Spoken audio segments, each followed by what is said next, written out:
दूरदृष्टि दोष हाइपरमेट्रोपिया।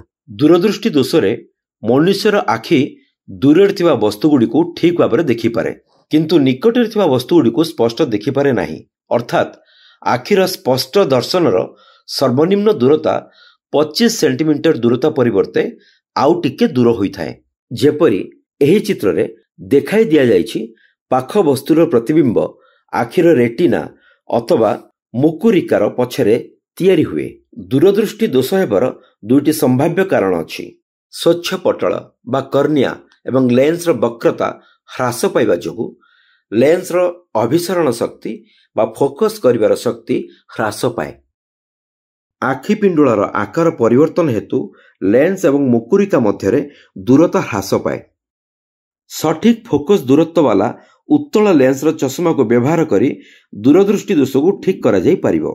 एही लेंस जोगु आलोक रश्मि एक केंद्रमुखी बा कन्भरेज होई चक्षु लेंस जाए पहुंचे। तापरे चक्षु लेंस रु जाई रेटिना बा मुकुरिका उपरे छवि तैयारी करे। बेले बेले एही दृष्टि दोष कम बयस रे मध्य देखा जाए। यार कारण यह होई पारे कि नेत्र गोलक टिके चेप्टा होई जाए। एही प्रकार दोष रे अधिक असुविधा हुए नहीं।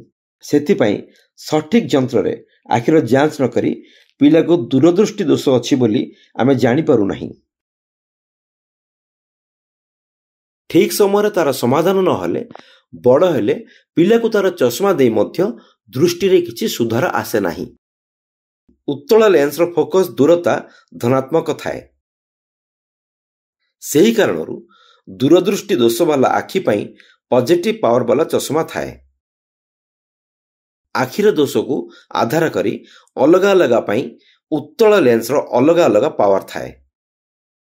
प्रेस बायोपिया बा चालीसा गोटे प्रकार दृष्टि शक्ति दोष थाए, जोंथरे वृद्ध व्यक्ति माने चश्मा बिना निकटस्थ वस्तु गुडी को सहजरे एवं स्पष्ट भाव देखिबार असुविधार सम्मुखीन हुअंती। ताहाकू प्रेस बायोपिया बा चालीसा कुहा जाए।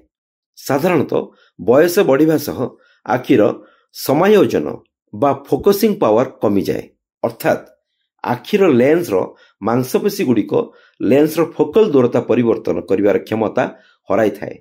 वयस्क व्यक्ति आखिर स्पष्ट दर्शनर सर्वनिम्न दूरता बा नियर पॉइंट आखिरे आहुरी पछकु चली जाए, जहा द्वारा तांको निकटस्थ वस्तु गुड़िक चश्मा बिना सहजरे एवं स्पष्ट भाव देखिबा कष्टकर होइथाए। उपयुक्त पावर कन्वेक्स बा उत्तल लेंस व्यवहार करबा द्वारा एही दोष ठीक हो जाय थाए। एही लेंस आलोक रश्मि को लेंस रे धक्का खाइबार पूर्वरु सठिक भाव में प्रतिसरित करिथाए। एही किरण गुड़िक परे लेंस माध्यम रे गति करे एवं रेटिना रे वस्तुर एक चित्र सृष्टि करे। बेले बेले लोकमानकु निकटतर एवं दूर वस्तु को मध्य सठिक भाव में देखा जाए नाही। एही परिस्थिति रे एहीपरि लोकमानकर दूरदृष्टि दोष बा हाइपरमेट्रोपिया एवं निकट दृष्टि दोष बा मायोपिया उभय दृष्टि दोष थाए। एही त्रुटि को संशोधन करबा पई बाइफोकल लेंस व्यवहार करा जाए। बाइफोकल लेंस हेउची एक लेंस जार ऊपर अंश अवतल होइतिबारु यह निकट दृष्टि दोष को संशोधन करिथाए एवं तल अंशटी उत्तल होइतिबारु जहा दूरदृष्टि दोष को संशोधन करिथाए।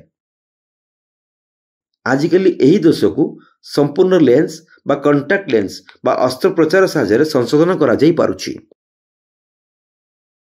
वस्तुर आभासी आकार अपरेंट साइज ऑफ ऑब्जेक्ट पिला माने आखिटारु भिन्न दूरतारे समान आकारर दुईटी वस्तु PQ एवं P1Q1 को देखिबा। वस्तु PQ द्वारा आखिरे संयुक्त कोण अल्फा एवं वस्तु P1Q1 द्वारा संपृक्त बीटा कोण अपेक्षा बड़। एही कारणरू आखि पाखरे रखा जायतिबा वस्तु PQ वस्तु P1Q1 अपेक्षा बड़ देखा जाए। एथिरु आमे बुझी पारुछु जे आखि को दृश्यमान हेउतिबा वस्तुर आभासी आकार सेही वस्तु द्वारा आखि सहित करा जायतिबा कोण उपरे निर्भर करे। या स्पष्ट करे जे अल्फा बीटा ठारू बड़ अटे। PQ वस्तु P1Q1 ठारू बड़ देखा जाए। टिके चिंता कर, आमे छोट छोट जिनस गुडी को स्पष्ट भाव में देखिबा पई ताहाकू आम आखिर पाखकू काहीकि आणु? वस्तुर आखिर पाखकू आनिबा द्वारा तार आभासी आकार बढ़ी जाए ଏହି କାରଣରୁ ଏହା ସ୍ପଷ୍ଟ ଦେଖାଯାଉଛି।